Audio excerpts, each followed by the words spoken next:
Show us the edge. Yes. The chip on the shoulders, the fight and the passion that comes from within. Whoa. Trying to win on every level. Yeah. Expectations high. Gotta show them you can fly. Play harder, better, smarter. Baby, put the league on notice. Show me the edge, yeah. Play with the edge, yeah. Show me the edge, yeah. Play with the edge, yeah. Show me the edge, yeah. Show me the edge, yeah, yeah. Whoa, and see the walk of shame enough. Wanna see the walk of winning, time to come up and bring out the alpha. Don't every play, every possession. How bad you want it, love, do you want it all? This ain't a blood on blood, built for something greater. Attacking all obstacles, coming for the ring, my precious. You got the juice, the will, the heart, the fire. Show them the proof, show them that it shall be done. Show me the edge, yeah, yeah, yeah. Play with the edge, yeah. Show me the edge, yeah.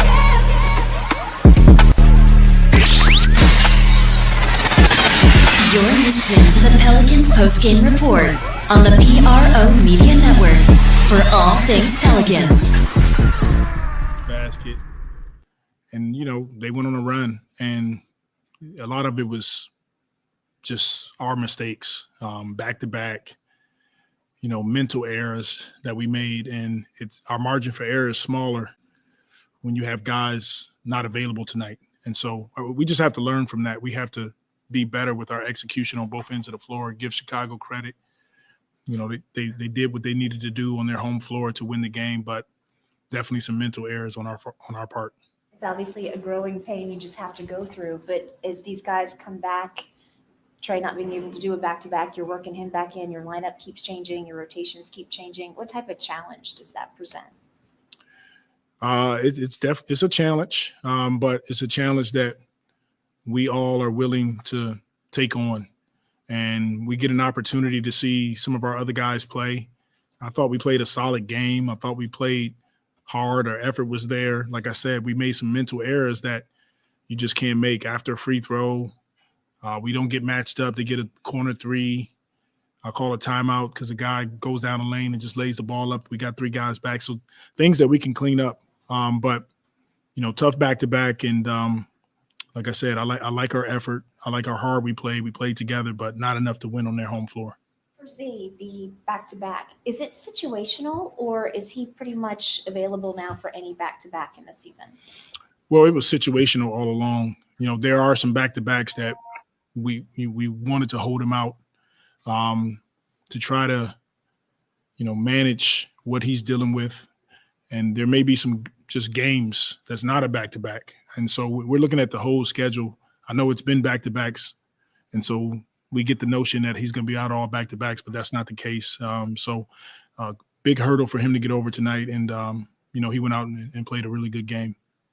I know you obviously there was a couple guys out tonight based on the circumstances of back-to-back, and CJ couldn't travel. But how much do you look forward to kind of building on? I know last night's game, it was both of those guys played, and just having everybody or closer to everybody, into the in-season tournament and then beyond. Well, I think that's every team and organization and coaches' goals are to be healthy and to have your full team to see what you can see, what the possibilities are. But we still love these challenges. I really enjoy some of our young guys being able to play and being able to step up in these moments, back-to-back on the road. Dyson starting, Hawkins is playing a little bit more. Jose gets an opportunity to play more. Najee. So these are learning experiences for us, and we hope that they will pay off down the stretch. Okay, thank you. All right.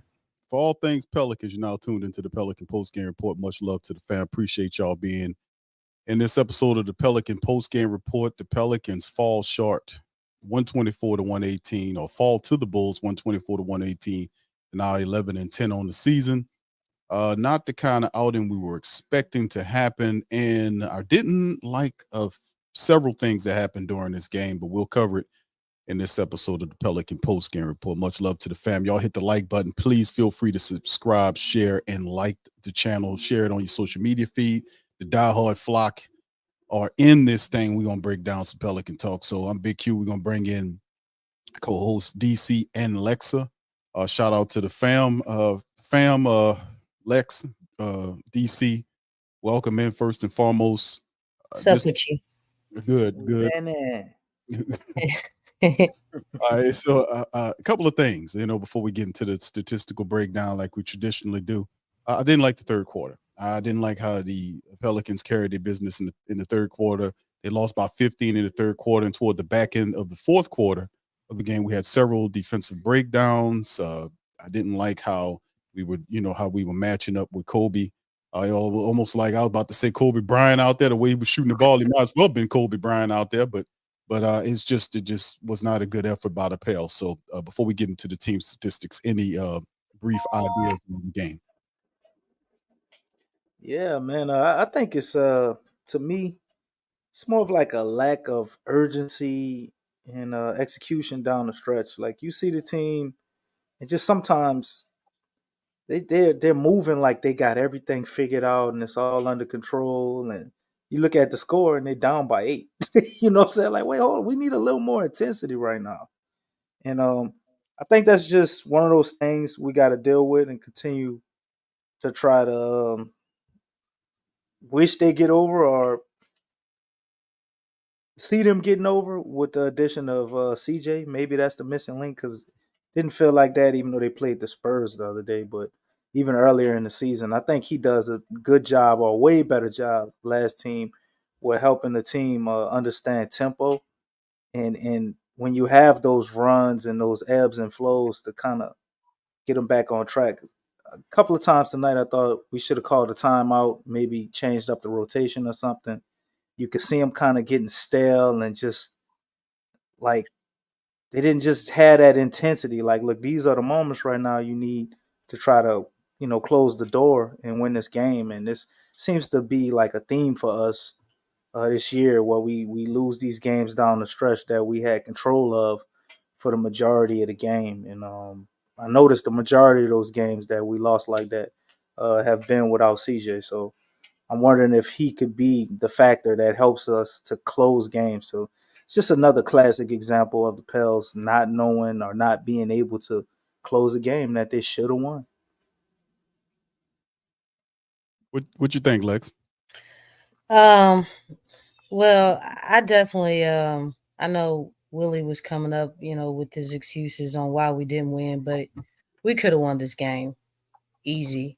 I kind of feel like with these games, we leave that door open where we're really not matching the energy of the other team. We're just allowing like we'll see what happens. And then we'll kind of after we see what they're doing, we'll play accordingly. And I'm like, the thing is, I really felt like, they could have came out a little bit harder. Like the Pels aren't the only team that plays back to backs. I understand it's a back to back, but it's like y'all don't smell blood. Like you know how a shark smells blood and it attacks you. Y'all don't smell blood when the score's close and it's going down the stretch. I mean, it's like, there's no like adrenaline or something like extra push that you can give just to get the win. Um, I said on yesterday, teams like the Spurs, when they're on long losing streaks or like as a whole their season is not going very well or they're dysfunctional or not the Spurs specifically, but right now Chicago, they're dysfunctional right now. They got a lot of things going on right now. Like teams like that, they are the most dangerous teams. The most dangerous because they don't have anything to lose. You don't know who's going to go off. against the Bucks, Caruso, he was the guy who went off. That was without DeRozan being in the game or Levine. Who was it on today?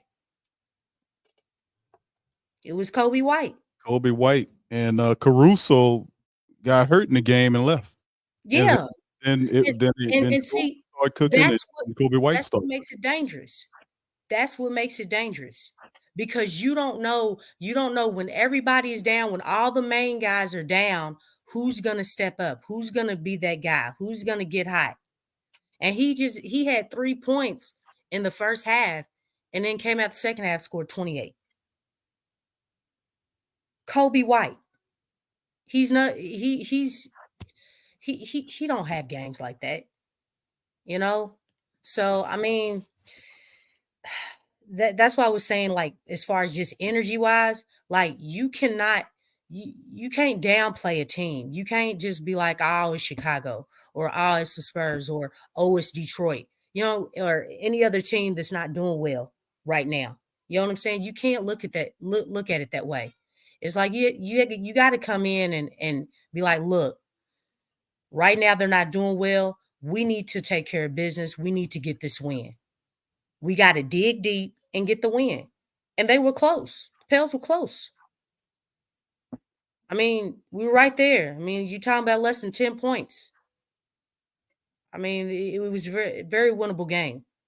I know they won 50-50 balls, but I feel like that's only because, again, we left that door open as far as with the energy, like, okay, well, we'll adjust our energy according to how the opponent team is playing. I just feel like, that's how they came out. So that's all. Yeah. All right, thank you, Lex in DC. Oh yeah, there were Kobe White and DeMar DeRozan went off for over 50 points apiece. Then they had two guys off the bench for the Bulls that combined for like 30 points just between two players, not including the rest of them. So they had some guys that stepped up and really took advantage, and they just went off on the Pels. But let's get the team stats for tonight. The Pelicans were 41 of 82 for 50%, 8 of 25 from downtown for 32% flat. They were 28 of 35 from the free throw line tonight. At a halftime, boy, they were looking ugly, but then they kind of cleaned it up a bit in the second half. 28 of 35, getting 35 attempts in somebody else's building. From the Bull side of things, 48 of 88 for 54.5%. They hit 17 3-pointers tonight on the Pelicans. 17 of 40 for 42.5%. Damn. 11 of 15 from the foul line for 73%. They had 41 rebounds versus 39 by the Pelicans.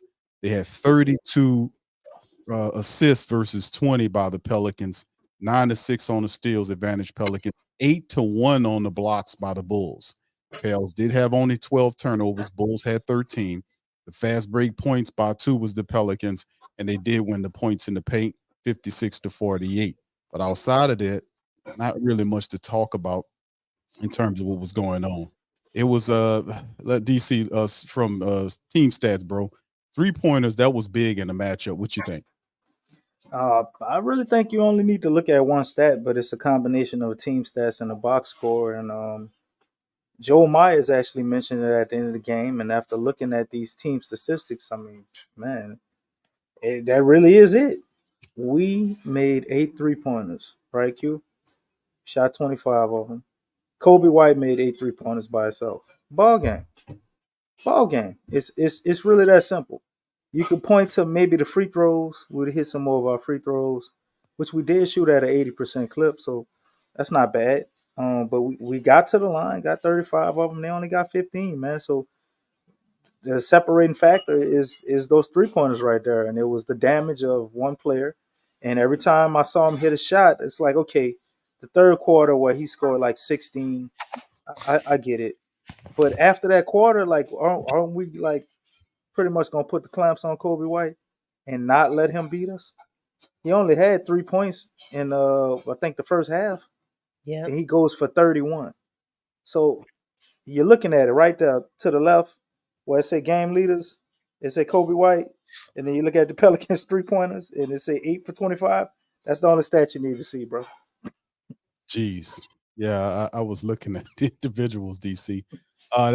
Yeah, man. And then of course, if not even talking about the 3-pointers, bro, uh they did get 7 more field goals. They hit 48 of 88 versus the Pelicans 41 of 82 to add on to the 3-pointers. So that was another telling stat. I mean, they just had it going.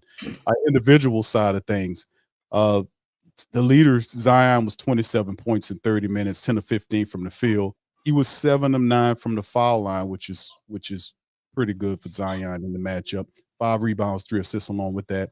23 from BI in 36 minutes, same field goal percentage shooting, 10 of 15. He was 3 of 6 from downtown. I mean, excuse me, 3 of 6 from the foul line.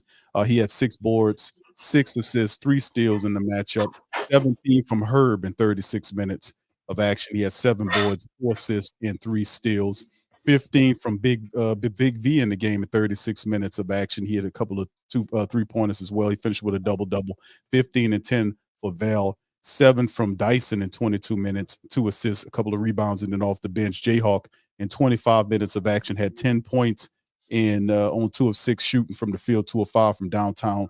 8 from Alvarado in 18 minutes of action. He was 2 of 5 from downtown. A couple of assists from him, 7 from Marshall in 27 minutes of action and 3 rebounds. Najee played 27 minutes.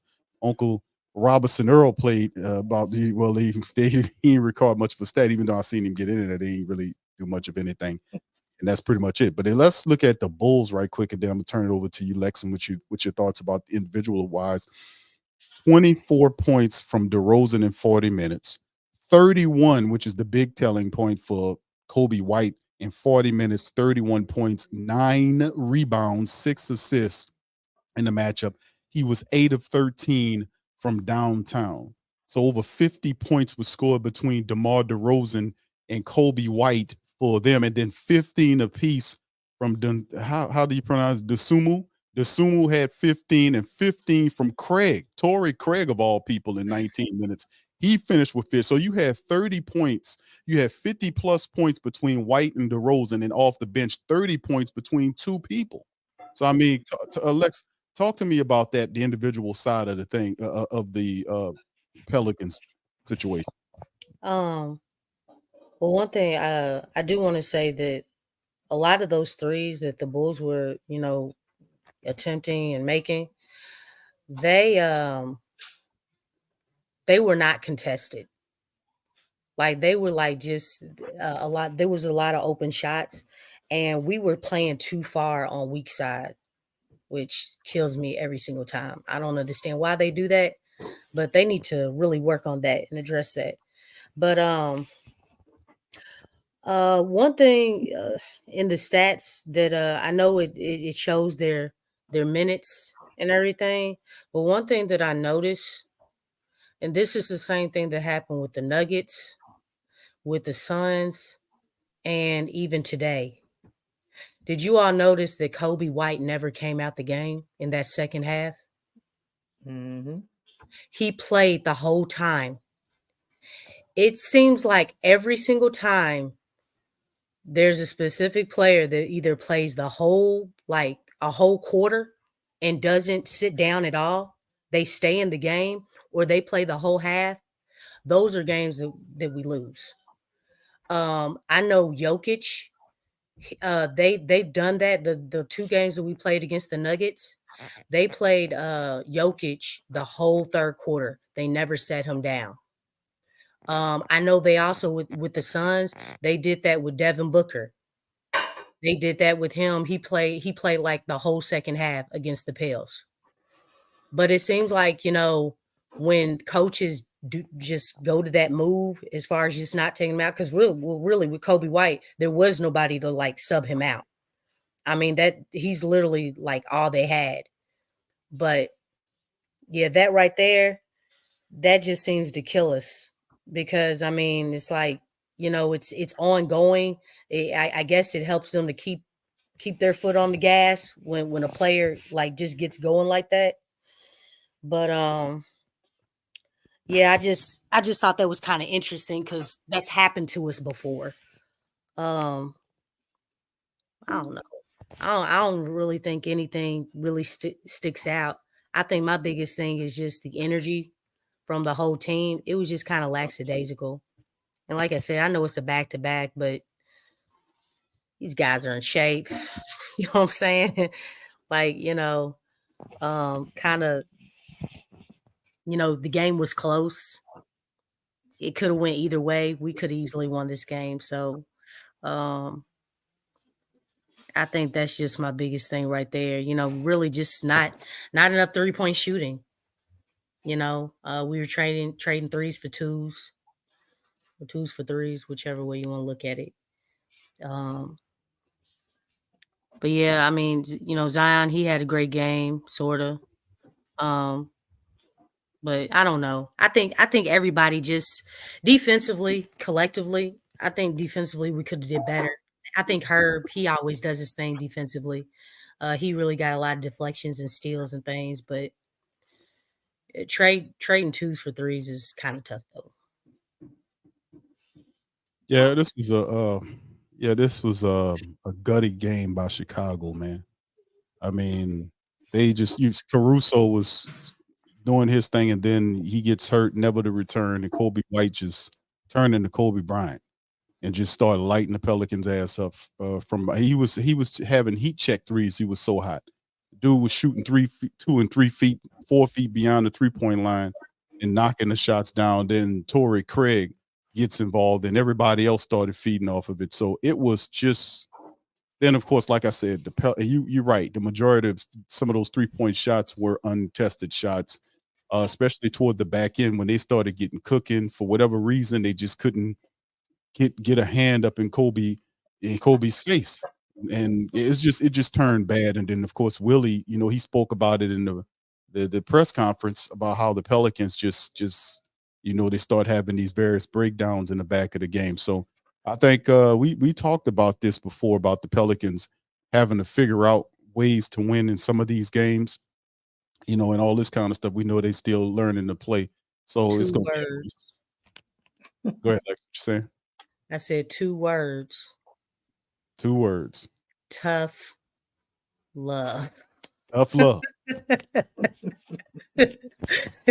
Be like, look, if the team is at a whack dog, that's where you come in.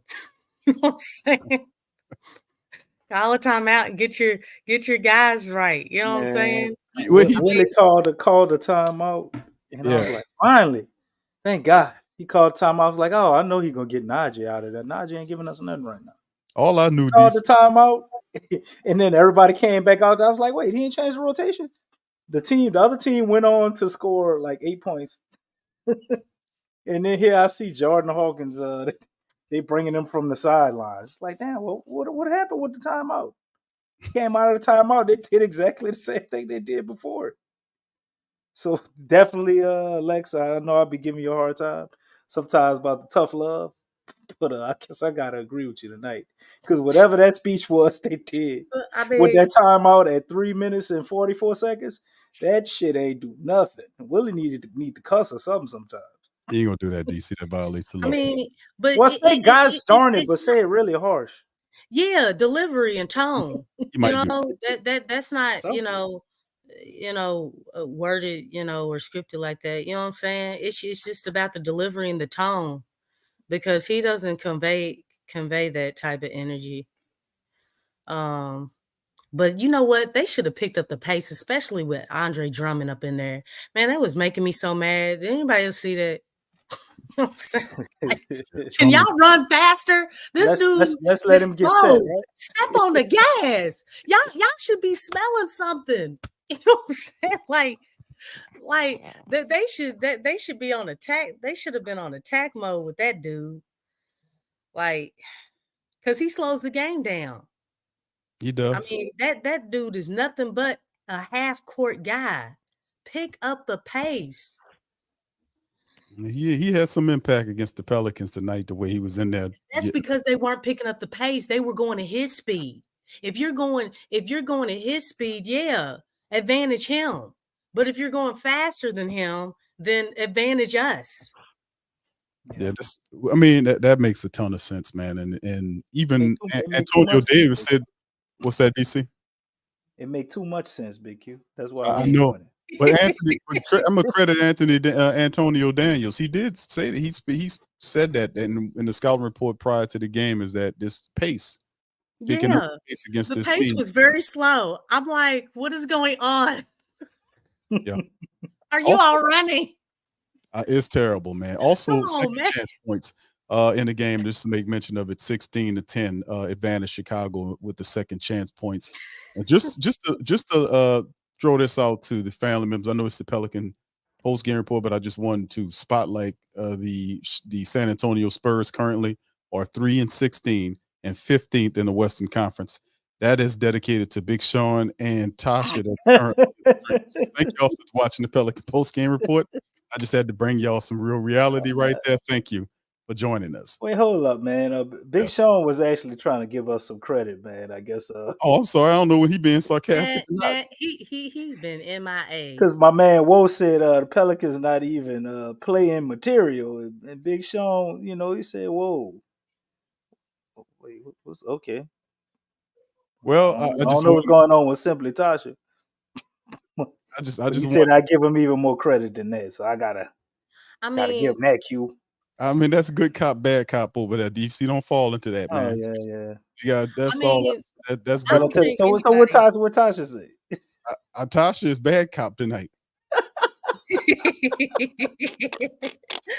Okay. So once again, Tasha, we kind of I'm the president of the petty committee, so I just wanted to let you know that the San Antonio Spurs are currently 3-16 and 15 in the Western Conference. So thank y'all for being here as we are a plus 500 team. We're currently 11-10. We got some lumps and bumps and bruises, but you guys are gonna need some. We got some bumps and bruises, but you guys are gonna need surgery to kind of recover for what the hell. Yeah. So anyway, shout out to y'all. Appreciate y'all. I got it. Shots fired, man. Don't be talking shit about my Pelicans now. Come on now. All right. So anyway, let's move into the preview. My man Slim Salt got a question for us, PQ. Go ahead, DC. He says if our players can't play back to back, then why do we need a physical therapist? Lexxah, this seems like this is in your What? wheelhouse. Let's go ahead. For real? Can you Asking the answer this? one who read the question, Mr. Jeopardy DC read man. that question pretty good. DC, shout out to you, brother. You are DC so- read Yeah, that. I went to the Bahamas and I got an infinity stone for reading. Now I found a Rosetta Stone in the beach over there, Q, and been good ever That's since. good. Well, DC, Well, I'm proud of hey, you, I brother. will say this, Slim. Jose played, right? He didn't play on yesterday. So I don't know.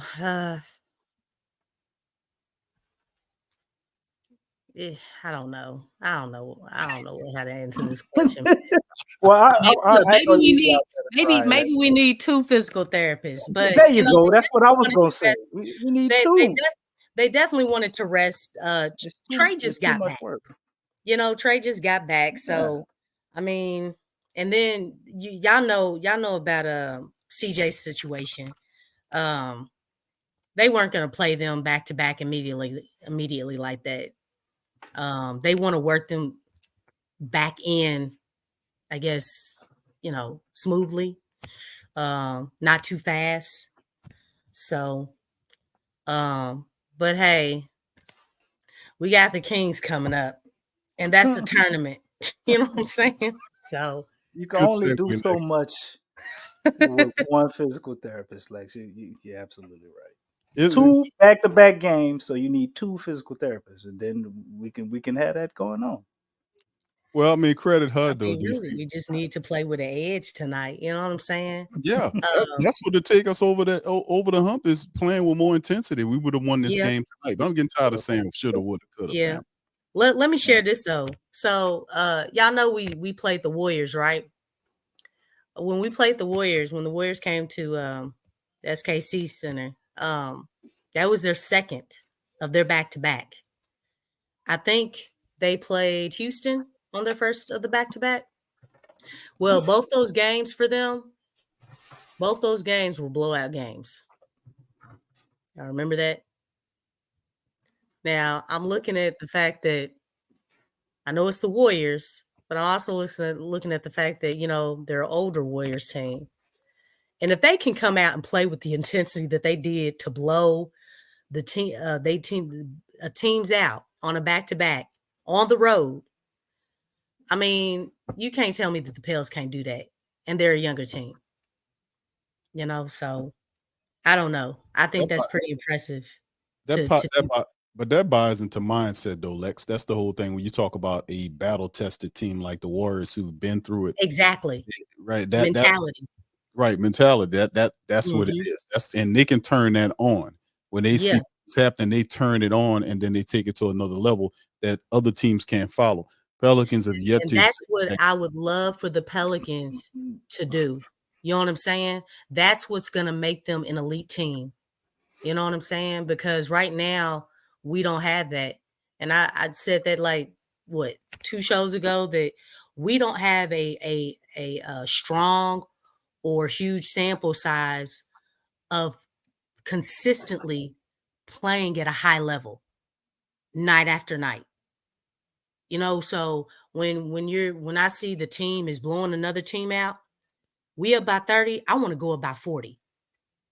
We up by 40, I want to go up by 50.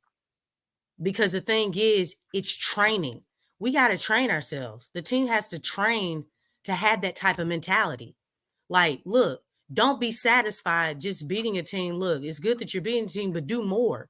Because the thing is, when it is a tight game, that all that stuff, that's going to allow you, like, look, when things are going good, we are still fighting. When things are not going so well and the game is tight, we are still fighting. The fighting it's consistent, no matter what type of game, no matter what the scoring gap is. And that's something that this team just doesn't have a strong sample size of. So we have to train ourselves mentally to be that type of an elite team. And once that happens mentally, that'll trickle down in all the other areas. It really will. Yeah, that's going to take some time, like this year, for them to get first of all, getting them all on the court at the same time, then going through everything. Like we talked about CJ not being able to travel, but him and Trey will be there on Monday against the Sacramento Kings. And I agree, all those things are needed for the Pelicans to take it to the next level. But like I said, it's a lot, man, and a lot of stuff. We supposed to be a lot further along the road if it wasn't so many stupid decisions that were made and all this craziness with the injury situation. Now they have to realize it really quick. So, I mean, I promise you, this year, this basketball season, we're going to figure a lot of this stuff out and see exactly how far the Pelicans can get. And I really do think once they come together, they'll galvanize and we'll start learning some of the lessons that we need to learn to get these deep playoff runs that we see ourselves involved in. So first and foremost, shout out to the real faithful out there. I see Sean and Tasha out there creating nothing but hate and havoc and chaos in the chat. But it's all right. I'm just gonna just politely just say that the Spurs are 3-16, fifth in the Western Conference. Went beyond. I think the man is wimp beyond me. Wimp beyond me is going to be a good player. But you guys, you got Popovich there, and shout out to you guys. Appreciate you for just coming over from the Spurs post game report, which they only have 3 watchers of the Spurs post-game report. So thank you for being in the Pelican post-game report. Okay, much love to you guys. So anyway, let's move over until the Pelicans and Kings matchup, right? All right, so we took this team out in relative ease. We had some bit of degree of difficulty, but it's difficult to beat a team. Kings are good. They're a good team, offensively speaking. They get going. Pelicans match really well with this team in the first 2 games. Very hard to try to talk about beating a team 3 times in as many weeks as all with the Spurs as competitive they are. Now we go into their building. It's a tournament game, one and done type scenario. With DC, I'm gonna start with you on it. It's kind of walk us through this Kings and Pelicans matchup on Monday night. We'll have everybody in the building in Cali, man. What we need to do to handle business and get that first in-season tournament win, bro. Man, you already know what we need to do. We need to install in some variation a rotation of Dyson Herb that ruffled. What's my man's name? I'm forgetting his name. Fox. Fox, De'Aaron Fox. He's the engine that makes everything go. And obviously, Sabonis is a guy that kind of does a lot for them as well. But he hasn't played well all the time against us for some reason. I guess maybe JV takes that matchup personal and does a pretty decent job with him. But if you can basically lower De'Aaron Fox to 10 points below his per game average, like we've been doing, we seem to have the Kings number at this point right now, but we got to look at whatever adjustments that they'll make. Keegan Murray, I think, is dealing with some injury issues. I think that's a bit of a blow to them, even though they are very deep. But this team is De'Aaron Fox, man. If De'Aaron Fox doesn't play well, they don't win. But usually he plays very well. But that's a big blow right there if Keegan Murray is missing. And I think the Pels are definitely going to show up with that edge. They're going to play with an edge because of what's at stake. Something about those damn, I'm forgetting the name of the uniforms, man. I was about to say the Pale Skulls, No, the but skeletons. the Skeletons. skeleton uniforms, man. When they put that on, it's almost like superpowers for them. So I do anticipate on seeing a more energetic team, more assertiveness, more more edge. And they show up with that. We're gonna have Trey Murphy, C.J. McCullough back. We just gotta be us, man. Continue. I like what I seen tonight. As far as Bi and Zion, they try and let the game come to them. If we had the right rotations out there with them tonight, I think we'd have been able to get the victory. Things would have went a lot smoother and we'd have had less mistakes or poor execution, even though we didn't have a whole bunch of turnovers. Um, but CJ and Trey coming back is going to be huge as long as Zion and Bi are playing on a level that they played tonight, where they're not trying to be overly aggressive, but being aggressive while also trusting their teammates and keeping the ball moving. If we can do that and lock in defensively, I don't think it's chance in hell where the Kings can beat us. But we all thought the Kings would beat the Bulls tonight. So we got to see what Skeletons, if the what either the Skeletons gonna show up or the Pelicans. The Skeletons, they do their thing, man. Every time they put those uniforms on, it was extremely energetic, very exciting basketball experience. They play with a lot of energy, so that's what I want to see. And if they do that, man, I don't think we can lose this game. Lex, what you think? I think definitely the Pelicans are motivated. I know Zion has said many a times that this team has not won anything. Haven't won nothing. So the thing is, you're in the in-season tournament. You got your first game coming up. What y'all gonna do? Y'all gonna show up, show out, play with some energy, play with an edge, play with some fire, and get the win, or are you gonna fold? Now we have beaten this team. Um, the second time that we played the Kings, that was more of the Kings' identity compared to the first time we played them, because they were coming off of the second of a back to back, so that game was a blowout. But that second game, Mike, he came out, made adjustments, and we were able to adjust. They were a little bit delayed, but we did make the adjustments. But Mike, he's gonna make more adjustments. We know that he is. And when he makes those adjustments, we have to be ready. They've already lost to us twice. One thing that a lot of guys say, like, when you lose games, you learn a whole lot from the losses than you do from the wins. That's why in the playoffs it's so hard, because the thing is, you don't know the changes that the other team is going to make when they come back and play you. But this is basically, it's one game. It's not a 7-game series. It's one game, and they're going to have to make those adjustments in the game. I think that would be my only concern right there. I mean, because we understand, Willie and his MO and everything, but all in all, the team has to come out with energy. There's already going to be an excitement, but you got to play energy. Remember your identity. Um, Play with pace. Um, Play defense. You know, um, and really move the ball. They're vulnerable down low. All they have is Sabonis. I think the way that Jonas has been playing, he's going to really cancel out Sabonis. They don't have an answer for Zion, just like they in the first two games, but it is at the King's crib. So, we just really got to play smart, play with a lot of energy, and don't let the foot off the gas. You know what I'm saying? I mean, be motivated and remember the fact that you haven't won anything. Play like you want to win something. Yeah, I really hope the Pelicans win this cup, this NBA Cup thing they got going on, because that could be a launch pad for a lot of other great things the Pelicans have. Like Zion said, we haven't won anything. Winning the first NBA Cup would be something positive. It would definitely be something positive for the Pelicans young squad. Let me tell you something. These our young components, the Zions and stuff like that, that would be actually pretty smooth for us to get that first one.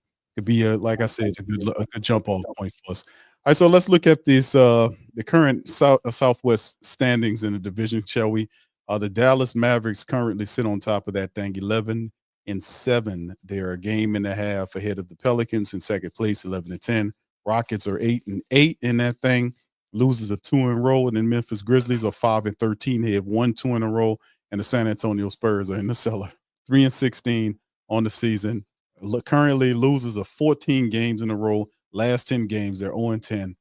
We got to do better in the Southwest moving forward. But in season standings, man, the in season tournament standings, as you can see, let me see if I can get the hey, hold on, let me see if I can get the bracket up there, because that is a better look for. Give me a second, fam. Let me see if I can. There it is. We get the bracket up there. All right, here we go. There go the bracket right there for the faithful, as you can see on Monday. The Pelicans take on them their Kings up in Golden One Center, I think it's called, and that will be a 10 p.m. Eastern time game right there. So I mean, this will be a good one for the Pelicans. We'll have the full shelves. Everybody will be there except for Larry and maybe Matt Ryan, but all of the guys, Trey Murphy, CJ, all those guys will be available for this matchup. So I'm looking forward to this Kings game, and I think the Pelicans really could get this win. I know it's difficult to beat a team because the Kings are not garbage. They're a pretty good team, but the Pelicans full staffed with everybody understanding the ferocity of this in-season tournament game. It's gonna be cool having this situation. I think the Pelicans ultimately will respond in kind. I think they will beat the Sacramento Kings and move on to the semifinal rounds against whoever. It don't matter. Pelicans trying to show some stuff. So you guys would be on this Kings thing, y'all. We got this game, right, fam? Oh yeah. It's a national televised game too, so that's always good stuff, you know. But I actually like this bracket because the Pelicans are able to beat the Kings. I actually feel good about the Pelicans, like whether they meet the Suns or the Lakers. I think they really do have a chance, All and right. the percentages were not lopsided. They were close, so you know that's a good thing. They didn't have the I know what Sean he mentioned they have the Kings winning, which naturally that makes sense. The Kings are at home, and most teams are good when they play at home. They play True. very well. So They it do. They makes do have sense. winning by 10% though. Yeah, yeah. I was gonna mention you took it out of my mouth, but it's like it ain't lopsided. It's not lopsided. It ain't like you know 90 and and 10 and all that stuff. So um No, there's still a chance. That's all it takes. You just got to give yourself a chance. Yeah, I think they get it. I mean, I know it's a difficult thing to say with this type of matchup. The Kings are pretty good at home. They're actually 5-2 at home, so they play well in Golden One Center. So I mean, Pelicans got a tough order to go in there and take care of this one in season tournament game. It's the first step in getting to the NBA Cup, and for the Pelicans could build to greater things into the future. So shout out to the fam. DC, if you want to add to that, my friend, please feel free. Give me just a second. I'm gonna give a shout out to the fam. Please feel free, y'all. Hit the like button, hit the subscribe button if y'all not subscribers, and share the show on your social media feed. Also, to let you guys know, there's a link in the chat for the faithful to pop on in. And it's time now to kind of spit your game about the Pelicans. Tell us what you think about the Pelicans, how you feel about them, what they need to do. How do you feel about Willie Green's doctrine of love? Are you buying into it? Do you like? Why do you keep doing this, Big I mean, yeah, because it's not gonna change. DC said it's horrible. I mean, Talk about look, you. Oh, tough love. Okay. all right. You know, See, I it knew- needs to elevate. You know, Lex, we covered that. We said metamorph. You know what I'm saying? Ascend. we played Lionel Richie on the show. We played I Lionel. don't care about nobody's Lionel Richie. I don't care. Look, be that, be that. You better be that. Yes, indeed. That's the Willie theme song. Hello, Lo- is it love, me you're looking for? love conquers all. Oh gosh. Oh, Oh, what they man. play in the locker room, brother? That Lionel Richie. Look, ain't Willie don't nobody play talking that drill about music nobody's in there. joy, Yeah, yeah. You mindfulness, can't have no compassion. cussing music in the locker room. No, don't know. Mm-mm. Ain't nobody trying to hear all that.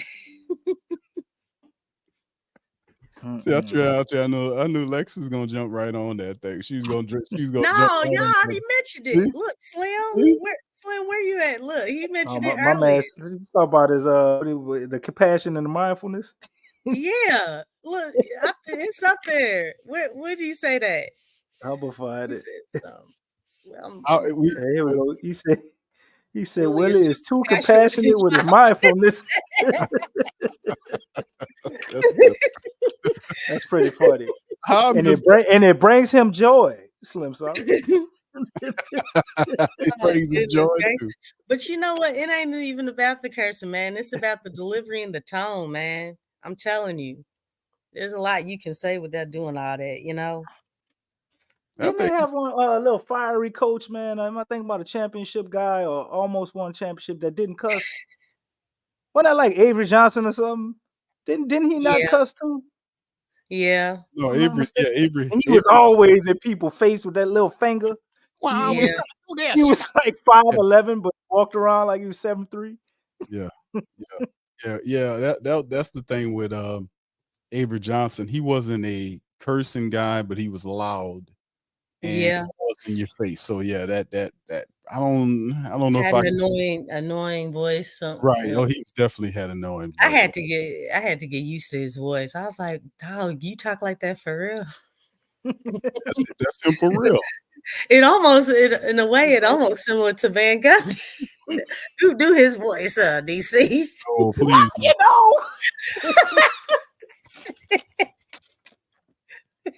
you guys should have never fired me. Bill Wall, DC. All that compassion and mindfulness, I would never put that shit up there. I would have put you got to build a fucking wall. That would have been the phrase. That's gonna get guys fired up and play some defense. Everybody out there's gotta play with an edge. Play with an edge. I'm not putting you in the damn game. I don't care where you're drafted, how many points you score, how much talent you got. You gotta play with an edge. And build a fucking wall, okay?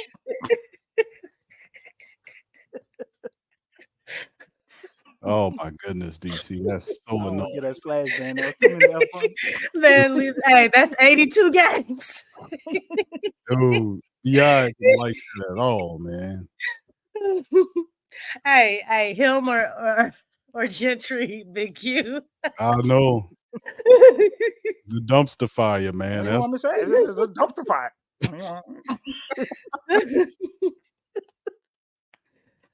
Stan Van Gundy, man. That dude. Boy, That's that one dude. thing you can say about Alvin, boy. He ain't lied to us. He just get up there. I don't know. What You want me to say? Yeah. Dude. We didn't play very good tonight. I don't know. Yeah, that wasn't a good look, man. All right, but fam, shout out to the fam. We got DJ we about to bring in, man. If y'all want to pop in on tonight's call-in special, man, I see Jay Black in there and several other family members. Y'all want jump on the stream, talk about the Pels. The link is pinned to the chat. Please feel free to jump on in at your pleasure. Here's DJ. We're gonna bring DJ in. DJ, how you doing, sir? I'm doing all right. I'm doing okay. I'm doing, you know. First of all, how y'all doing? Welcome back, DC. What's up, DJ? Appreciate Shout out to Lex. You know, she taking my spot, but it's all right though. Where'd that come from? Nah, you good, Lex. You good. You good. Hold on, DJ, hold on for a second, bro. Before you get into that, bro, I need you to give me the report on the bottom of the bench for the Pelicans. You can, if you please. Oh man, really? Really, Big Q? I mean, bro, you be dropping some signs, bro. You was talking about Cody Zeller before Cody Zeller went off. You know, I was like, okay, DJ, kind of brief us about the back of the bench, bro. Let us know what we missing out on, bro. Why is Kyra not playing? Okay. To answer your question next, I have no idea. I have no clue. My thing is this though. Yo, man. But my thing is this though. If Willie is a great coach, he's a great player when it was his time, and he's a great coach. My thing, the only problem with me and Willie Green is his rotation. If you got Larry Nance out, CJ out, Trey Murphy out, Trey Murphy didn't play, why you not playing EJ Liddell, maybe Kyron, who knows, or C. Brian, or anybody else that's on the right freaking roster? Why are you not playing these daggone people? Why you keep playing the same people over and over and over? That's like my only cue. Yeah, this was a winnable game. Don't get me wrong. If you would have played number 50, you know, EJ Liddell, you know, we don't know what the hell EJ Liddell got. I mean, if you're basing on this daggone college highlights, I mean, what else do we have? I mean, C. Brian, he's a 6'5" guard. He probably could have shut down Kobe White. You know, who knows? Play your whole bench, bro. Like that's the only thing I'm saying. And as well as I'm gonna say what Lex always said in the daggone video. Play with an edge. Play your bench and also play with an edge. That's all I got to say, Brian. All right, bro. So you ain't got nothing to say about Liddell and Uncle Robinson Earl. You don't have nothing to say about none of those people. You still got a few people you're missing out on. Earl played. Man, Earl didn't play enough. Like I said, He you did. got Larry Nance is out for God knows how long. Why you not playing EJ Liddell and Uncle Earl? Cause see me, I miss Etwan Moore. A minute, son. I miss Etwan Moore. That's all I'm saying. I miss Uncle E. What? Remember them days? You miss Solomon Hill, DJ? No, Solomon Hill. I'm talking about Uncle Etwan Moore. Okay. What about Dante Cunningham? You don't miss Dante Cunningham? Oh no! I was a big Tyreek Evans fan. Oh, okay. What That's about right. Frank Jackson? Do you miss Frank? Absolutely not. Damn, what Frank do? I kind of miss him a little bit. He had some exciting plays. No. You know what? If y'all want to go Mr. Tim guard, Frazier. What about Bledsoe? Oh no, I do not miss Tim Frazier, Tim Heartless Frazier. I don't. if I y'all don't want to miss talk him. about guards, Give He me misses Bledsoe. Jared Jack. Jared Jack. Jared Really? Jack. What? That was random. Yeah, give me Jared Jack. That's when Chris Paul left, I believe. We had Jared Jack, Tim Frazier. No, I'm lying. Cancel that. Cancel whatever I just said. Give me Brian Roberts. DJ going in the archives. No, you said Brian Rob. Wasn't Brian Robbins was little. That man was still getting buckets though. Hey, DC, I can tell you one thing though. If What's you got up, bro? Brian Roberts and Eric Bledsoe, who you going with? Exactly. Exactly my point. Exactly my point. That's I take anybody on our team over Eric Bledsoe. You know, we might pull a few guys from the G League, and yeah, I take him. But in all regards, bro, I mean, like I said, I'm still a Pelican fan. It's just the rotation. I mean, you got all your shooters out with just Trey Murphy, CJ, Larry Nance. Whenever he come back, why you not playing EJ Liddell, Kyle? Well, yeah, because I mean, Jose, as far as defense, yeah, he can shoot a little bit. Don't get me wrong, he can shoot. But as far as guard needs, like Kobe White and stuff like, I don't think. I mean, I don't know. I'm like Lex. Look, I don't know Let me ask you something, DJ.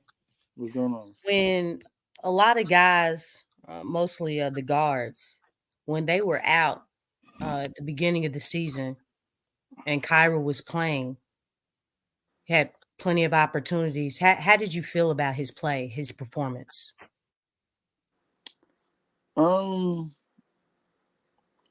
That I mean, as far as like setting up the, I mean, it depends on what you're saying. Like as far as like shooting, setting up the offense, like I Anything, mean, anything that sticks out.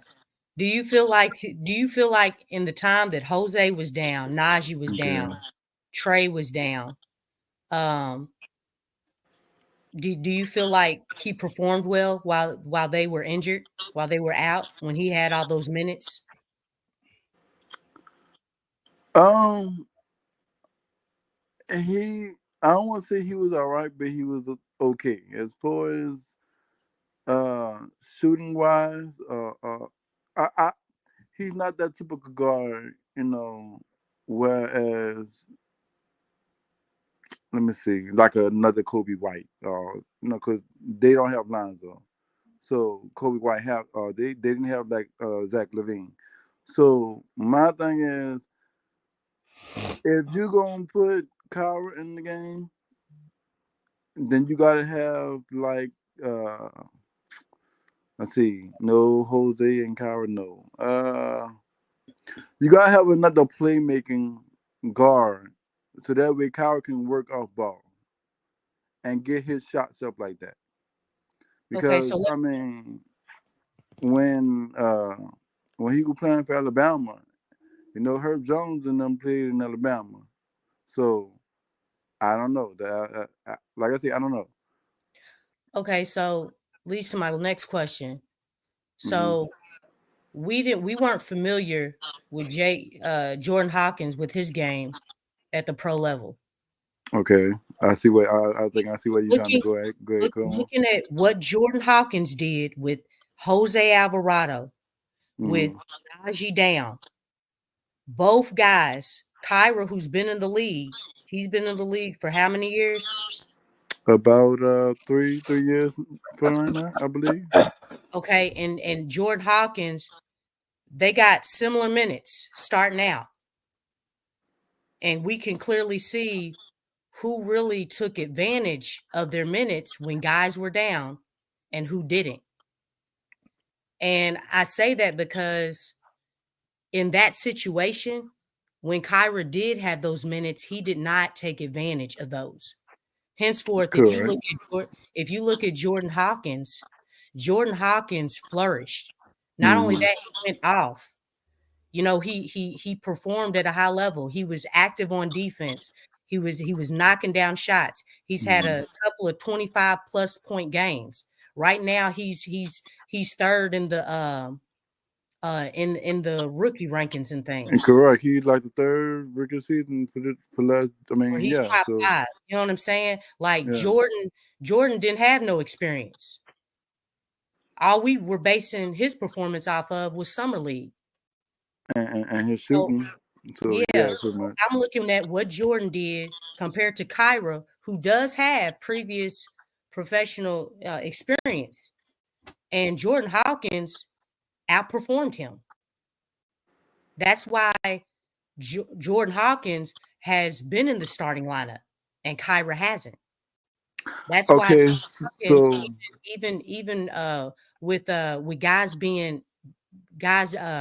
coming back, he's still getting playing time, and Kyra, he's not even in rotation because he had an opportune time.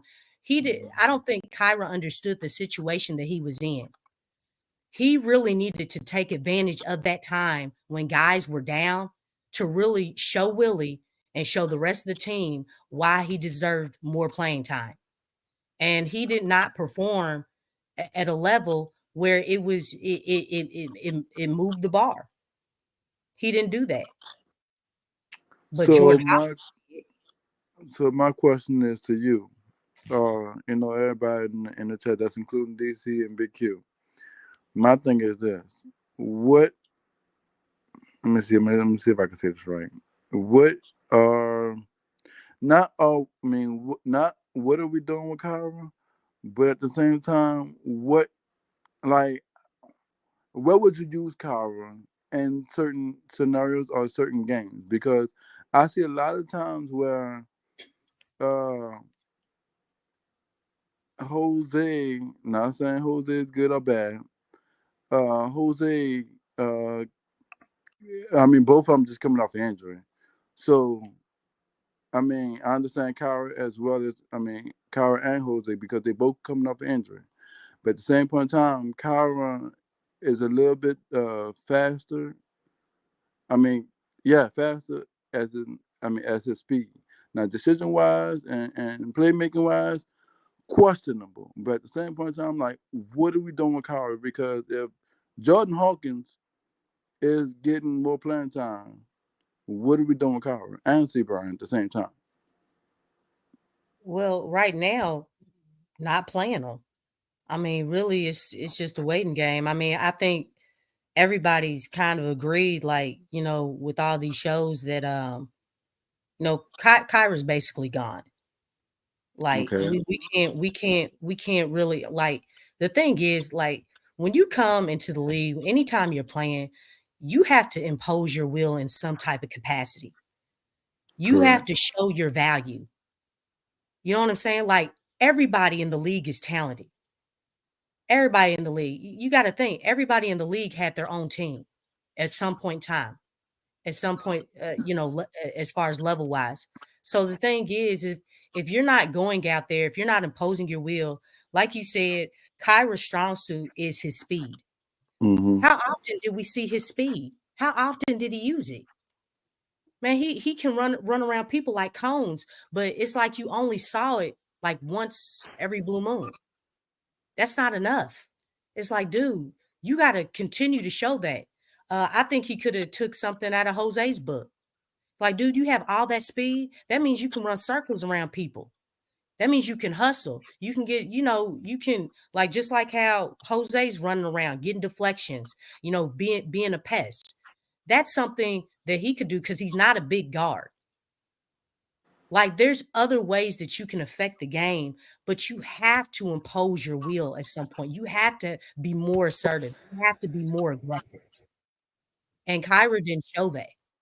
So if he wasn't showing it at the beginning of the season, why would we think he's going to show it now when guys are coming back and now he's out of the rotation? So that's basically the thing with Kyra. I think with EJ Liddell and the small sample size that I've seen from him, EJ Liddell is not ready to me. He's not ready. Now, note that he did tear his ACL. He has really no professional basketball experience.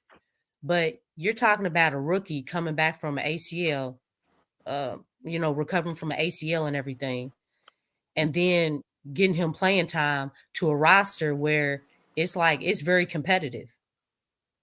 It's very competitive. Right now, he needs to get stronger. He needs to strengthen his skill set, and really find his identity as an individual player.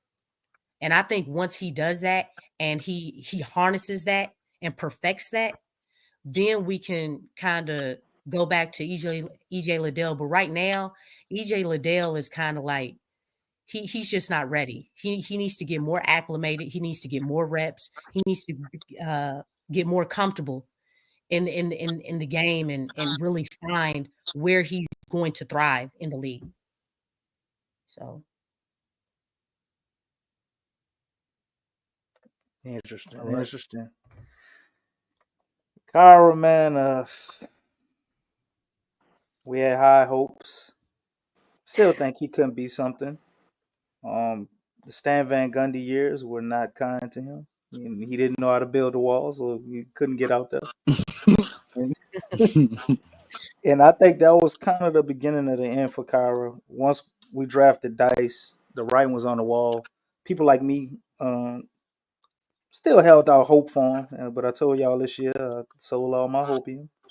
And Kyra had his last opportunity in the first, well, maybe it was 5, 6 games, I think. yeah, Well, we gave him a chance. Willie gave him a chance. Willie tried to play him. he went to the bench quick. He played himself out of the Yeah, rotation. He didn't give what everybody else was giving. EJ Liddell, your guy that you saying you wanted to play tonight, Willie gave him a shot too. See, DJ, I'm about to call you CJ, man. But he didn't show out. Didn't give much. And their leashes were rightfully so a lot shorter than other players. And the emergence of Jordan Hawkins, and you're seeing Dice has actually improved from last year, even though he still needs more improvement. But he's improved from last year.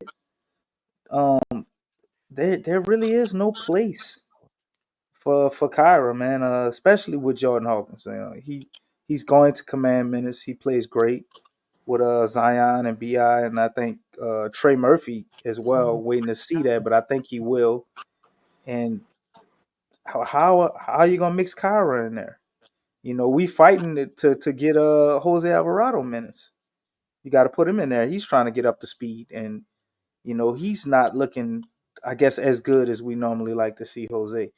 And with all of that being said, Kyra is still underneath all that. So, $5 million. This is what we're going to go into the luxury tax for.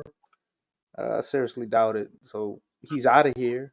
They've given up on, I think, trying to build trade value with him. They're just going to possibly attach a pick or some cash consideration, however they're going to do that, to get his contract off the books. And depending on who Kyra gets paired with, I think it's going to take the right coach in the right situation. I still think he can be something in the league because of the elite speed that he possesses. But even with us, if we were to play him, his best skill set that he has, we don't really have anything built into our offense in the way that we play to allow him to utilize that, because he's not going to be able to have the ball in his hands to take it up after a score, or they're not really looking to him as a point guard to set everything up. So he gets the ball, either when he's open or in a natural progression of a play. There's no sets to really try and utilize his speed. Maybe we should have tried to done that. We probably could have got more out of him, but I think the ship has sailed. They kind of lost faith in what he can be with us. I think everybody knows he does have that elite talent, and other talent. You always hear how great he plays in training camp, but it's just not a fit, man. I think, like you said, DC, I think if he gets into a different situation, he may flourish, because I don't think Yeah. Van Gundy didn't use him A lot of times, the way you come into the league matters. The way you come into a situation really does matter, because not every player that's drafted, not every player is coming into a really good situation that's for them. That's why guys do get traded or do get moved. And then when they're in a different situation, playing in a different system, they actually play better, you know? So, Right. um, I look at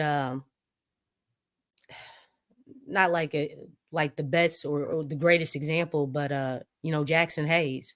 I think Jackson Hayes needed a different scenery. I know he's with the Lakers, but one thing I can say, he's getting a whole lot more playing time than he would here. I That don't know makes if a you're difference. thinking about trading Jackson Hayes. I ain't seen him on plenty of trade rumors. So Oh yeah, I mean, he's with the Lakers. The Lakers, they want the best. They're trying to win. They don't care who you are. I mean, so that's always been the Lakers. I mean, they're looking at what DeMar DeRozan and Caruso. I don't think they're interested in Zach LaVine, but all I'm saying is that right now, while he's there, he's getting a whole lot more playing time than he would here. He's playing a whole lot more consistently at the Lakers than he was at the Pelicans. Sometimes like he would play for a long stretch here, and then it's like you didn't see him no more. You know what I'm saying? So he's not in that type of situation right now. So, sometimes change is a good thing for guys, a different scenery, a different system. I know Robinson Earl, one thing that he said, a lot of teams were looking at him, but he chose to go with the Pelicans because he felt like he could get more playing time. Now, when guys were down, he was getting a whole lot more, playing time than he is right now. But he was here for a week and he started for us. And he had a double-double. Like that showed Willie Green a whole lot. You know what I'm saying? Look, I ain't forgetting about you. Right now we got guys coming back. Trey coming back, Trey has actually given this team a good problem, because it's like, hey, everybody on the bench, when you go out on that floor, you better play your butt off, Mm-hmm. because if you don't, you will be sitting down next to Willie. Like Trey has he's kind of cut everybody's minutes. He's back. And then not to mention Matt Ryan's coming back. Another shooter. So it's like, the pressure's on the bench to perform at a high level, because the thing is, with Trey being back, Trey by himself alone has kind of cut everybody's minutes. You saw it. You saw it with Najee, you saw it with Dyson, and you saw it with Jayhawk. And Dyson was just starting. Oh, excuse me. And CJ is back. But I mean, he's not a bench player, but you see what I'm saying? With Mm-hmm. guys coming back, and especially Trey, because he's like the juggernaut, like bench, like player that comes off our bench.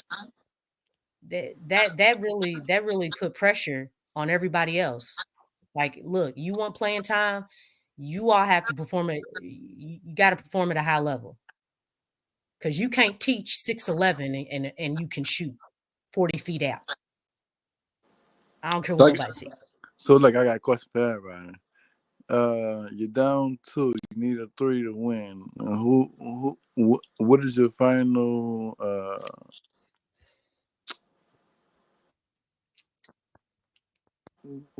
Listen for that quarter. The roster that we got, if it's fully healthy, what's the 5 coming out the timeout? Okay, say that again. I got it. Okay. He's saying what's the final rotation? Last what you said, 3 seconds of the game? We need a No, three. if you need you're down How much 2, you time? need a 3.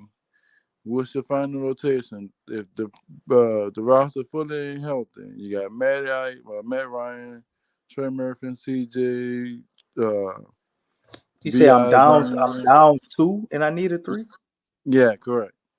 Well, I mean, if you down 2, you don't technically need a 3. You can play for the tie, but if they, Depends on how much time is on the clock too.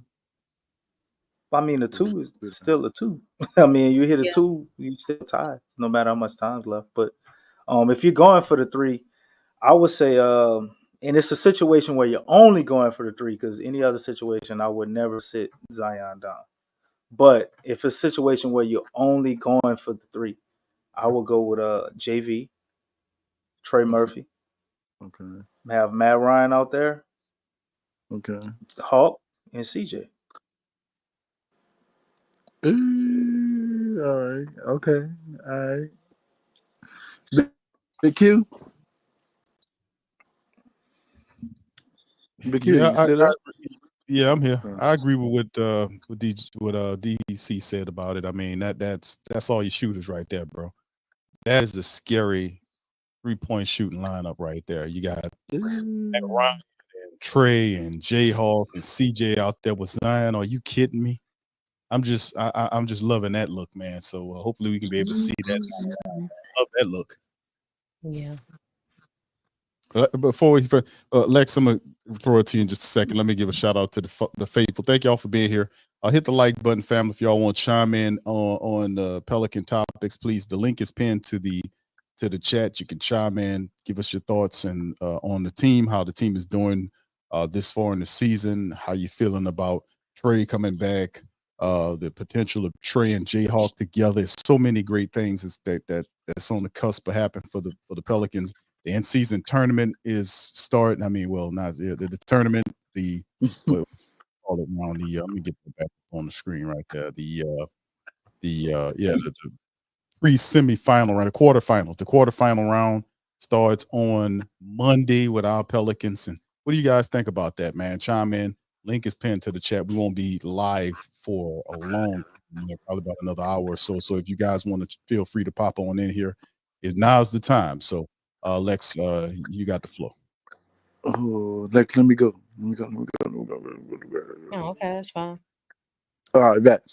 I feel great. I mean, it's the first time that the NBA season has did something like this, and us coming off the season that we had last season, and we are in the semifinals of the first time in season tournament. I feel great. Hopefully we can win Monday, and move on to the next round. Win that side of the conference, and yo, we got a lot to do. We win Monday and get past this because it still counts as a regular season game, if I'm not mistaken. So we win Monday. I mean that'll erase today's loss if we win Monday in my books because we beat the Kings and we are officially in some type of final. Even if we don't go to the finals, I mean we still win. If we decide to win the whole end season tournament, we get some type of recognition. So I mean, hell, I mean that's all I gotta say. Go Pals and let's go Saints because we is in the Superdome tomorrow.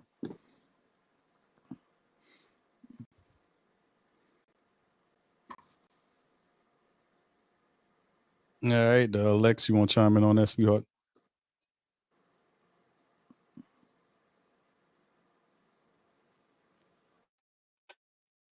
I think Lex got booted out, man. So Hold on, I'm gonna see if I can get her. Oh, there she let's go. see. All right, Lex, there you go. All right, thanks. Yeah, my stuff shut down on me. Yeah, I think we like I said earlier, I think we have a good chance. I like our chances. I mean, we've shown that, we we know how to beat the Kings. Uh, but now we know that they're gonna make adjustments. We gotta adjust to those. And we have to adjust to those in their crib. This is gonna be a huge test. huge test for them. But I think they can pull it out. I really do. Um, I think they're very vulnerable in their front court. I think we have two in Dyson and Herb, two of the best defensive guards or wing guards in the league. Obviously, Trey's going to be playing, CJ's going to be playing, Bi's going to be playing. There's a lot of weapons, But I think the biggest thing is the defensive activity and the pace. We really have to play with a lot of energy, um, play defense, active, really getting active defensively, to push the ball. We definitely have to continue to look for JV and exploit the matchup with Zion, because that's going to open up a lot of things. Share the ball. We've been more consistent as far as having like 30 plus assists. So we're gonna need that and more. Got to get aggressive on rebounds, keep turnovers low, and we've been doing better at the charity stripe. So I mean, all these things, like we seem to have the turnovers under control. The rebounding can always get better. The charity stripe has improved since we've been talking about that. We just have to again fine tune and kind of put this thing together. It's one game, or you go home. So no, we just got to bring it. And Zion's been saying it in all his pressers that this team has not won anything. So I think with that motivation factor, mentally being there, y'all got to come out. Look, take all the disrespect that from mainstream media, from fans, casual fans, no shoot, even the Spurs fans that were in here. The thing is, like, y'all gotta prove all these people wrong. Even Pels fans, like, man, like, show up and show out. Like, you haven't won anything. Put yourselves on the map. And you gain respect and all that in tournament play, in playoffs and things like that. That's where you get your respect. And that's something that this team has not gotten. I mean, you all have been through this whole cycle, these last 4 years and so on. But with this crew, it's like, you at some point in time, winning has to be, the top thing. And it starts, like, obviously tonight we didn't have it against the Bulls, but it's a long season and it's not over yet. So, definitely there's still opportunity to change that. And this is a huge opportunity right here. This is a great start to turn everything around. So, and plus I'm looking at the rest of the bracket, Pelicans get past the Kings, going up against the Suns and Lakers. Neither of those teams are really doing, the greatest. They're doing okay. But I feel like, we could easily get them. I feel like just the consistent play, because I know the Suns have had guys in and out the lineup. The Lakers have problems with young teams that really run. Man, we got a chance. We really do have a chance, but it first starts mentally, being in the right mental space and coming out with a lot of energy and doing what we do best, and taking advantage of the mismatch. And obviously, we're hoping that Willie can do good enough, as far as, the timeouts, the rotations, and making adjustments, that he can do good enough for us to win.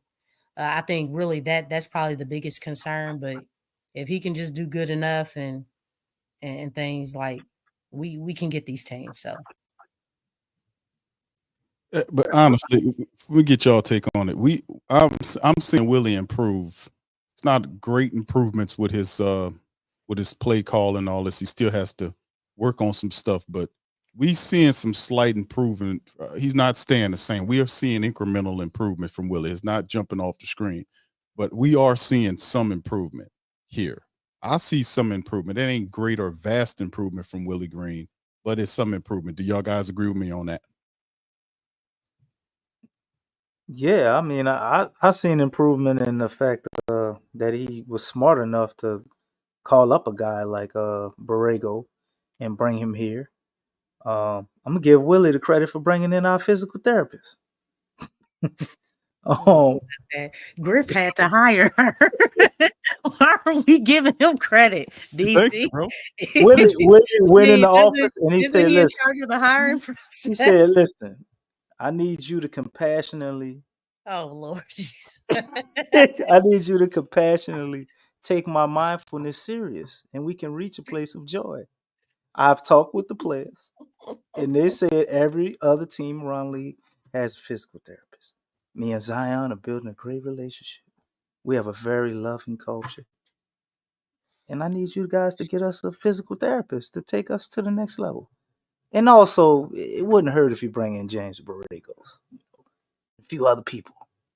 And Willie took that and he doesn't have any I guess mics in his face, so we don't know if he came up with some new motivational tactics. But I had definitely seen improvements in the rotations. Even though I was still complaining about him tonight. I haven't seen any improvements in the area of using his goddamn challenges every game. I don't know why Willie thinks uh it's some type of plus or asterisk to go home with a challenge, but we should use that every game. Um Trying to get them rollover minutes. you can't roll them over. Exactly. It's obsolete. So outside of things like that, rotations were the biggest thing. We know Willie can motivate the guys, right? Um, a lot's changed after that team meeting.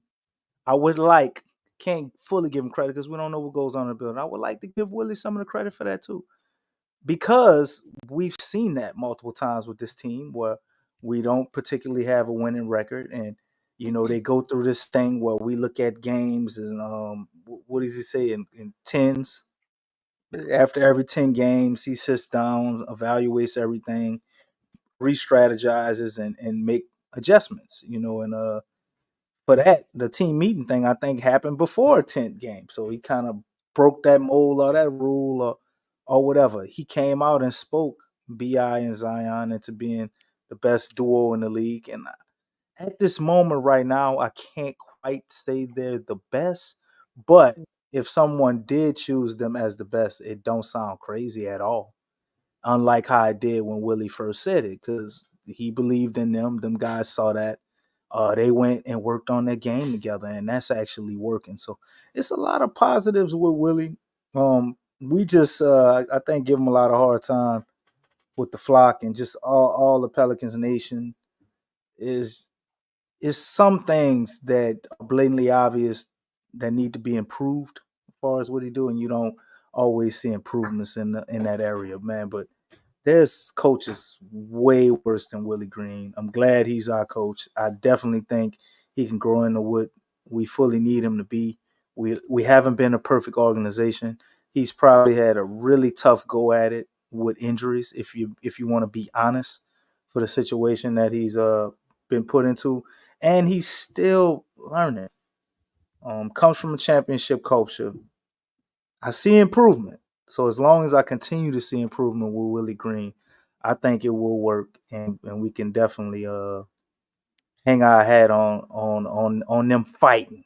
Even though we want them to come with a little tough love, a little more tough love, guys to play with more edge. I mean, he's gonna have to have more edge for them to have it. Uh, those things can come around, but he's always gonna be a cool, calm, collected dude. We don't catch ourselves saying that too much about a guy like Steve Kerr. but they some type of way their team has intensity and a certain energy and a certain bravado and confidence that they carry themselves with. So it doesn't necessarily have to show physically in his expressions, but what he does, I guess, practice to practice, game to game, will have to improve to a point for that. And I think once that happens, then a lot more people will really, really love having Willie Green as a coach, the way we did initially when we saw him work a few miracles here and getting guys motivated and turning some seasons around that were pretty much in the dump. So, far as them with the Sacramento game, no man, I think this is one of those games that can be a stage or a platform that simulates something similar to a playoff atmosphere and be more like a practice for the playoffs. And that is very, very helpful for a coach like Willie who needs that type of experience. Some of these things with the rotations, and I see him trying and doing different things, even though sometimes we still see him get locked into certain people, which we all like. We like our roster and most guys that are activated to play, but it's obvious sometimes like, he needs to sit down right now. Oh, you need to put such and such right now. And he's getting better. So looking forward to seeing what they do against the Kings in a playoff type atmosphere, and maybe he'll tip his hand a little bit, and we see about that rotation if we go 9 or 10 deep. The thing is going to have a lot more intensity with these games, and we're going to see a little bit of them more bringing their A game, unlike we saw tonight. Well, I mean, I like I said, I agree. I think Willie is showing some improvement. I need him to improve some more, and I think they're all learning together. And we starting to see some stuff. I would really want to see a lot more wins than what we've seen. We really let a lot of these games just slip through our grasp. Error field games, especially prior to the Willie Green getting sick, the Borrego game when everything the lights just went on and we just started playing so much better. Down the stretch, we started hitting the free throws. We've been really harping on that, and the Pelicans have done a very good job in making sure they did that. And then, besides missing a couple of games where they had a lot of turnovers, but majority of the time they've pretty much kept a lot of the turnovers down, especially like in tonight's game. Had a few lapses, and we just got out hustled in the end. And the Bulls wanted this game. They really wanted this matchup here, and they came in there and they just fought hard and took it. So, that's something that the young Pelicans, I ain't gonna say young because there's a few people on here that got a little age on them, but they got to grow up. This team has got to develop fast and keep going. And we got all our guys moving forward. So I'm looking forward to that. So, all right. Shout out to Jay Carl says, I do Big Q, but the problem is we always got to take losses for him to learn. You can learn and win at the same time. I'm in agreement with that. Learn and win, even if it's an ugly win or whatever. I'll take it, man. Learn and win. I agree with you, Jay Carl. Shout out to you on that, brother. Appreciate y'all in the stream. Lex, you want to chime in on that? I think he's okay. I mean, I think like you said, the needle hasn't moved a whole lot. Hold on, Lex. Hold on, Lex. What? You said he's okay? He's just okay?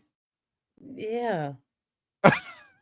Like I really do feel like So you don't feel like J Kid feel about Borrego? You don't feel the same way about Willie? No, I think Willie is in his own way sometimes. I don't think I've seen enough of a sample size where he's not in his way. But he's doing, I guess he's doing okay. We'll see come tournament time and different things, but it's I don't know, man. I mean, I don't feel like he's moved the needle a whole lot. Just like you said, it's not a lot. So, I mean, I don't think any other coach would come out and be like, "Oh man, Willie does, like J Kidd did with Borrego." You know what I'm saying? I mean, it's not like he's striking fear in his opponent coaches.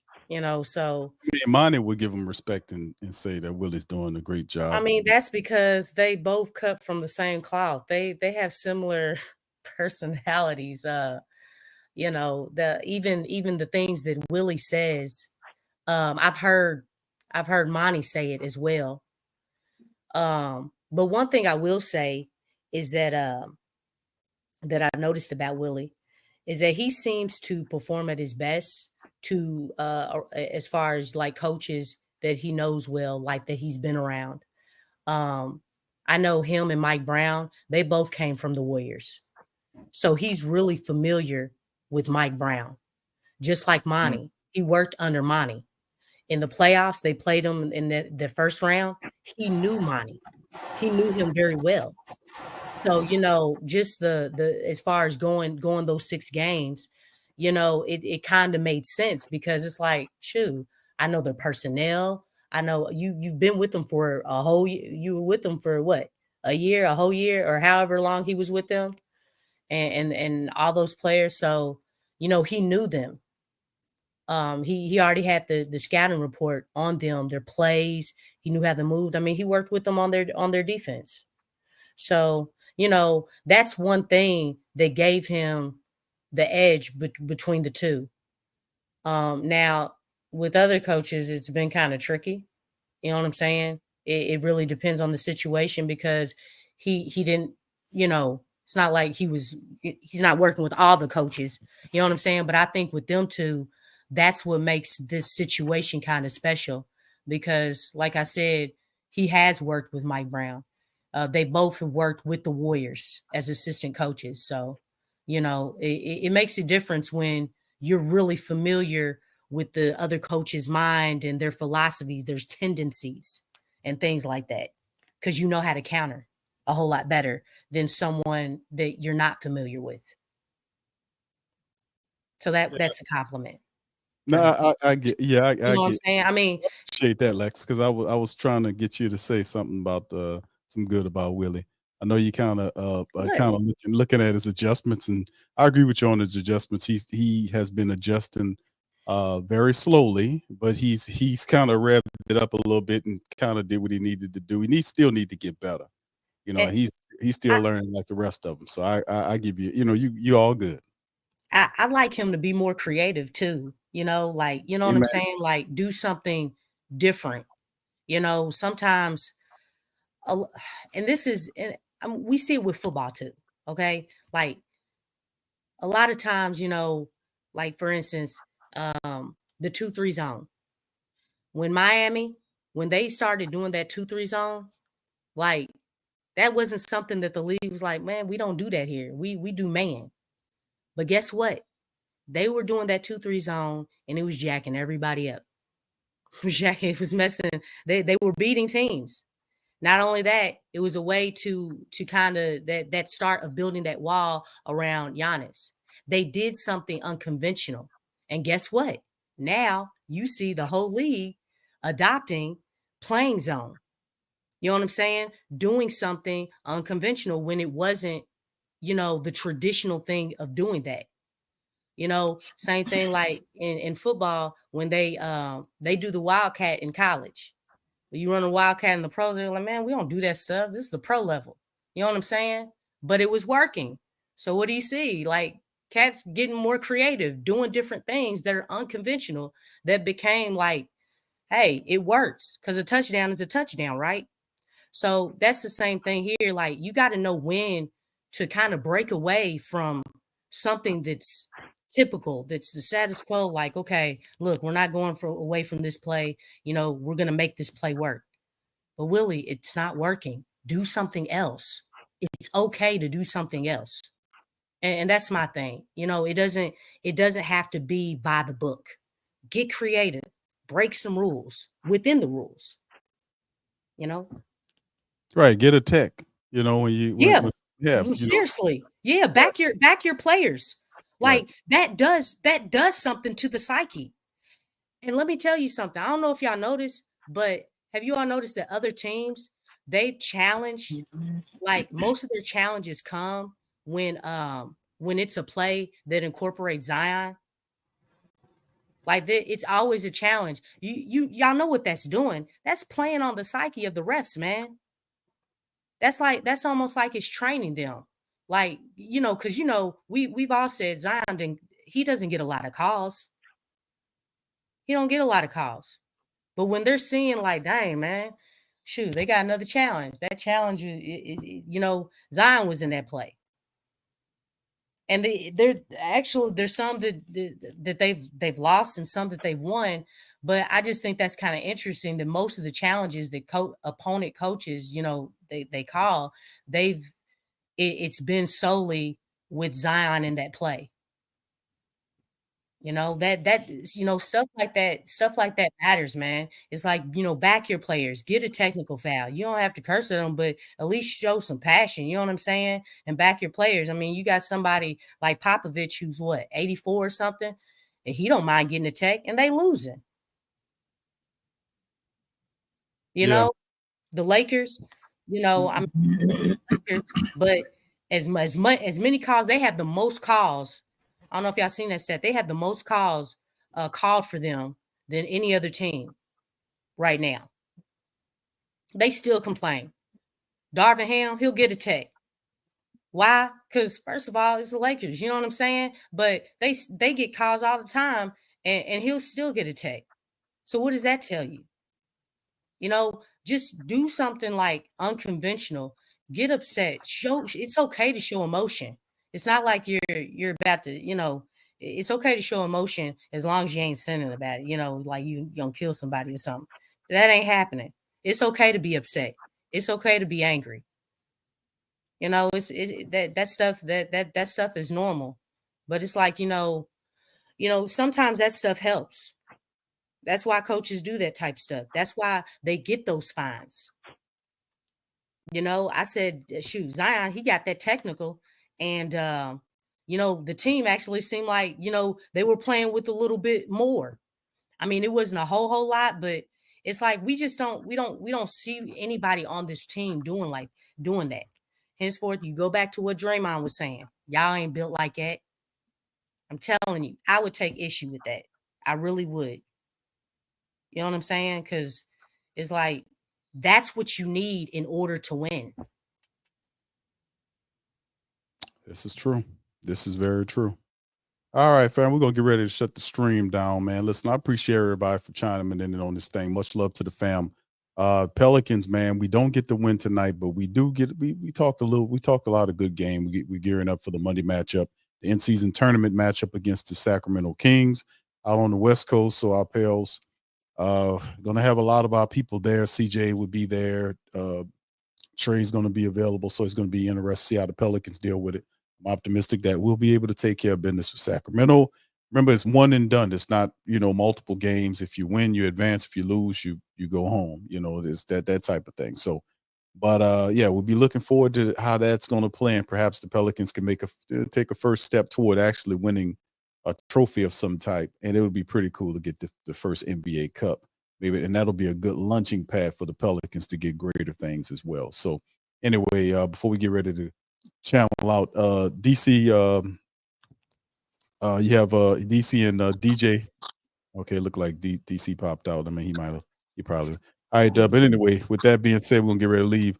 DJ, you want to? Are you there? Are you still up? I'm still here. I'm still here. Okay, cool. All right, brother. You can feel free when you can to get do your thing. Make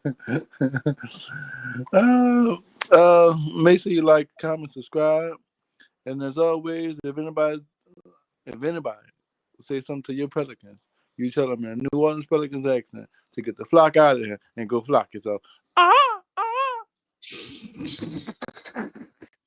All right, DJ, that's what's up, bro. All right, DC, you got anything last words, bro? Any last thing to say before we dirk on out of here, brother? And had a lot of ups and downs to the season so far, man.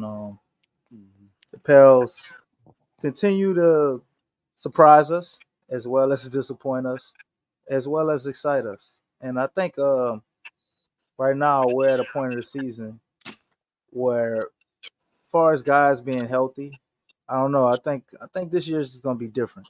I think we're going to see a lot of our guys play the majority of the time. After watching how we've had some players miss some times, and then they were able to come back into the lineup with getting Trey back, getting CJ back. Guys seem to have a lot of confidence in themselves and the way they're playing. And it's only going to continue to grow and get better. Hopefully, Willie can continue to grow and get better. And if all those things continue to happen, especially if we're able to go ahead and win this in-season tournament, man, I think this will be a great way to jumpstart a run that the Pels can go on, man, and maybe finally rattle off 8, 9, 10 plus wins like we want to see, and give us a lot of exciting things to talk about, a lot to look forward to in the future, because we see all the talents there. We see that the mindset is kind of there to be on the precipice of achieving greatness. They just gotta tackle that one thing that you hear Lex always bringing out, and you're absolutely right, because we need to be tougher. We need to play with more of an edge. You can't have this guy like Mr. White, who ain't never scored 31 since he did it to us 2 years ago, come in and be the defining factor in you losing this game, man. If we really want to be these championship contenders that we say we want to be, you got to find a way to win the games you're supposed to win. And, a lot of it will be 50-50 against a lot of the tougher competition. You can't expect to beat everybody. There's not a lot. There ain't even no teams that went 82-0. So I think the Pels going to go on and win against Sacramento, man. We're going to be up in here riding high, and hopefully we keep that wave going for the rest of the in-season tournament. Go Pels. Hey, before we get out, question. So let's just say the Pelicans do win this in-season tournament, which is great. Does that mean we get I know we get a cup, whatever the trophy is. Don't we get like a playoff spot or something like that?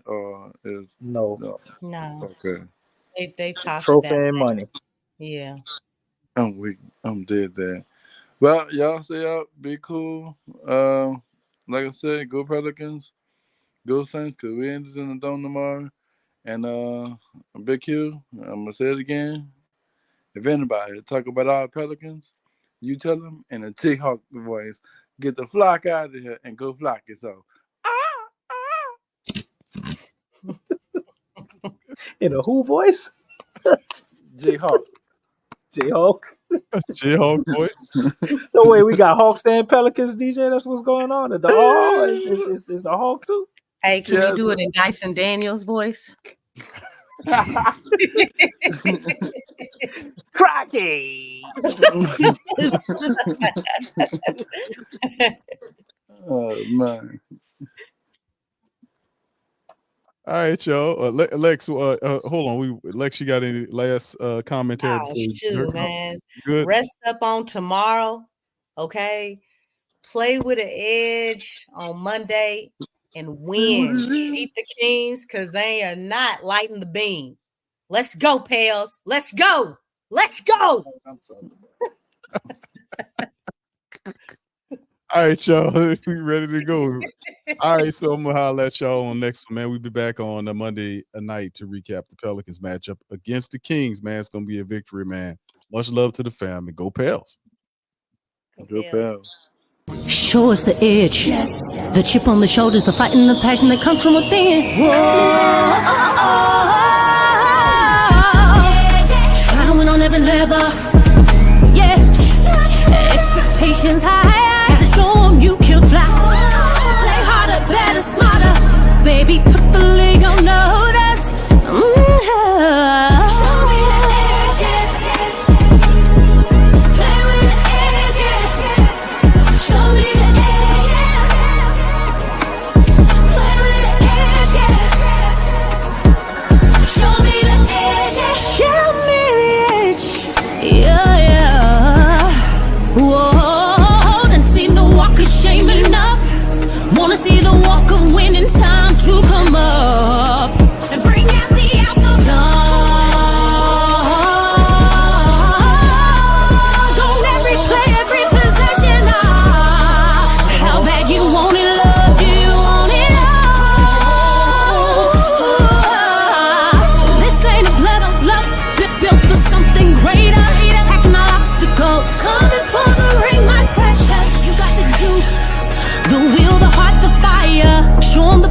Show 'em that it shall be done. Show me the edge, yeah, yeah, yeah.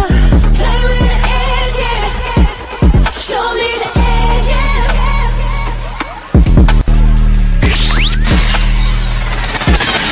You're listening to the Pelicans postgame report on the PRO Media Network for all things Pelicans.